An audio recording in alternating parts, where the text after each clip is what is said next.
अगर मान लो आपने कोई आंसर लिख रखा है, उसको 3 नंबर देने चाहिए थे, फिर भी वो आपके 4 कर देगा उसमें। आपको आंसर लिखना कैसे है, उसके बाद टाइम मैनेजमेंट कैसे करना है, आप ये चीज़ देखो। सबसे बड़ी जो दिक्कत यही आती है, कुछ बच्चे पढ़ के भी जाते हैं, नहीं भी पढ़ के जाते हैं, लेकिन आप देखोगे कि उनके मार्क्स बहुत ज़्यादा आ रहे हैं। जो भी मेरे चैनल पे विजिट करके आए हैं उन सबको सबसे पहले तो राधे राधे। वो है how to solve a question paper, कि आप एग्ज़ाम में क्वेश्चन पेपर को कैसे सोल्व करोगे। सबसे बड़ी जो दिक्कत यही आती है, कुछ बच्चे पढ़ के भी जाते हैं, नहीं भी पढ़ के जाते हैं, लेकिन आप देखोगे कि उनके मार्क्स बहुत ज़्यादा आ रहे हैं। क्या रीज़न है उसके पीछे? उनका पहला चीज़ होता है कि जो बेसिक से 9th-10th में, अभी बेसिकली मैं 10th और 12th के लिए कह रहा हूँ, 9th 8th और 7th में जो 3 क्लास होती हैं, कौन कौन सी? 7th 8th और 9th, ठीक है। अगर आपने इस क्लासों में अगर आपने आंसर राइटिंग का कर रखा है, आंसर राइटिंग, कि आपको आंसर लिखना कैसे है, सबसे मेन जो दिक्कत आती है कि आपको क्वेश्चन पेपर को अटेम्प्ट कैसे करना है। सबसे पहले जो चीज़ आपको सीखनी चाहिए वो है आंसर राइटिंग, कि आपसे पूछा गया कि क्वेश्चन, कुछ भी क्वेश्चन अगर आपसे पूछा जाता है, मान लो अगर साइंस का क्वेश्चन है, आपसे क्वेश्चन पूछा गया what is water cycle, basic class में है, ये जल चक्र क्या होता है, ठीक है। अगर ये क्वेश्चन आपसे पूछा जाता है तो आप इसका आंसर कैसे करोगे?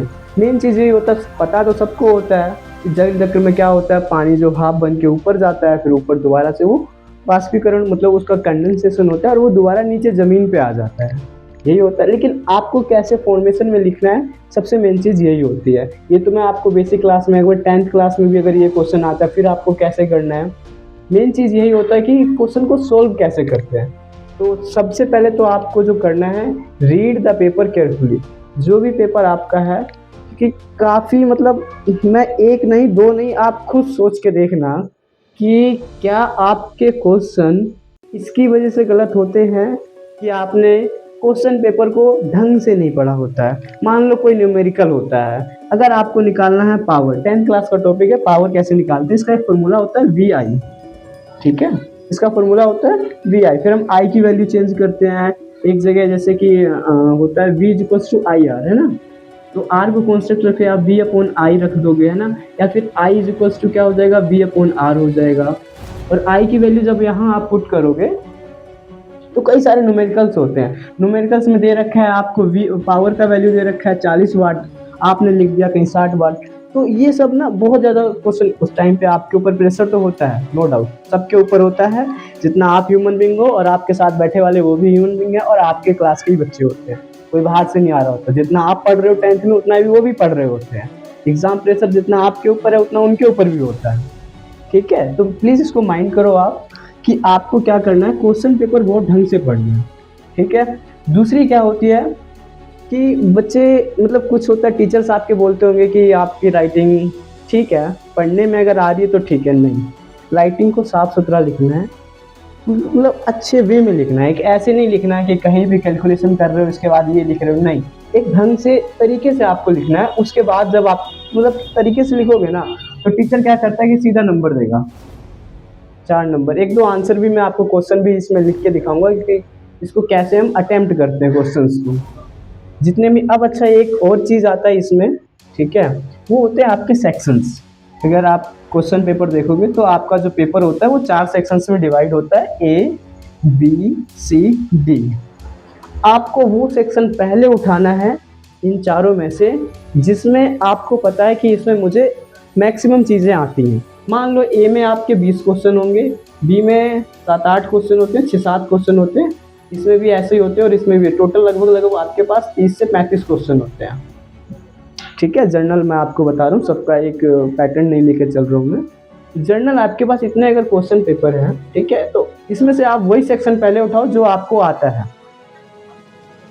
टीचर का देखो मेन चीज़ यही होता है कि टीचर आपका इंप्रेशन कैसे ले रहा है, टीचर जैसे इंप्रेशन ले रहा है उसी हिसाब से आपको सोल्व करना होता है। मान लो शुरू में टीचर का इंप्रेशन अच्छा बन गया कि आपने अगर 20 सेक्शन पहले अटेम्प्ट कर दिया और इसमें आपके सारे क्वेश्चन सही गए, तो टीचर के अंदर ये हो जाता है कि इस बच्चे को आता है, वो सीधा एकदम, अगर मान लो आपने कोई आंसर लिख रखा है, उसको 3 नंबर देने चाहिए थे, फिर भी वो आपके 4 कर देगा उसमें। ये चीज़ मैटर कर जाता है, जिसके नंबर अच्छे आते हैं, आपने देखा अगर वो आप उनसे पूछोगे तो वो ये चीज़ आपको बताएंगे भी, ठीक है।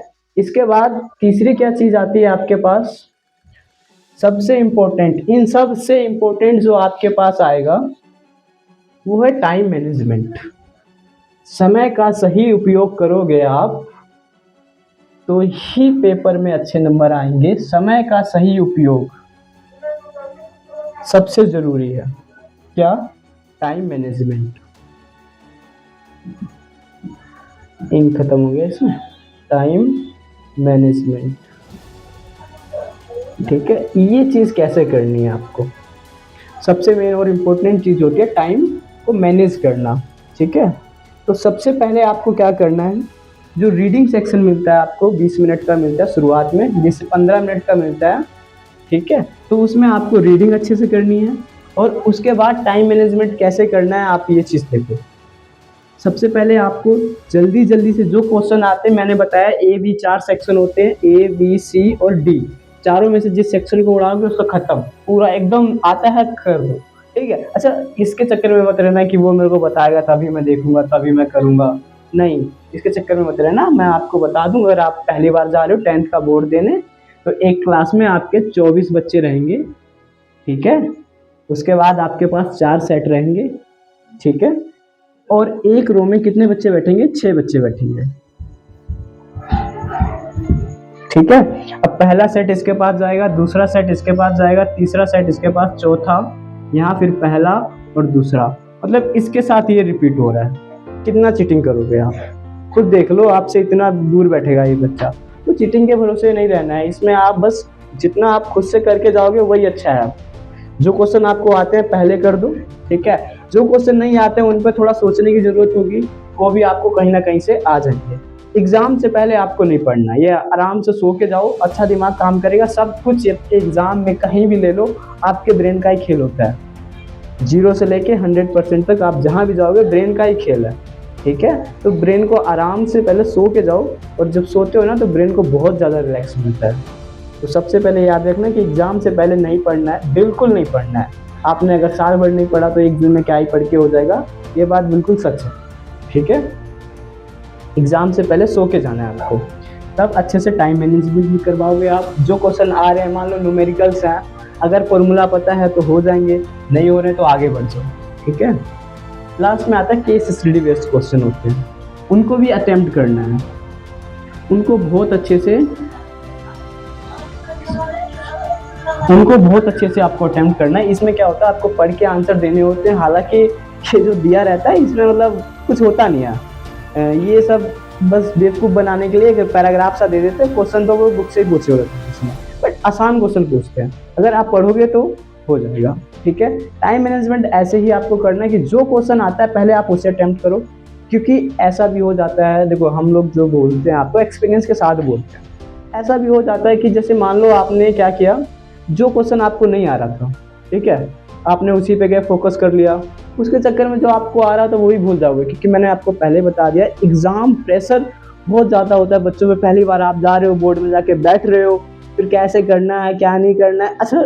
और जो बच्चे एग्ज़ाम प्रेशर होता ही नहीं, तो एक तो आपकी फैमिली भी प्रेशर आप पे डाल रही होती है, ठीक है।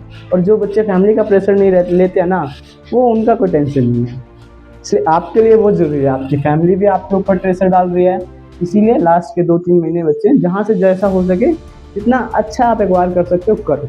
बोर्ड्स आने वाले हैं, 15 फेब से आपके बोर्ड्स स्टार्ट हो जाएंगे, मैं खुद क्लासेस देता हूँ। Thank you so much.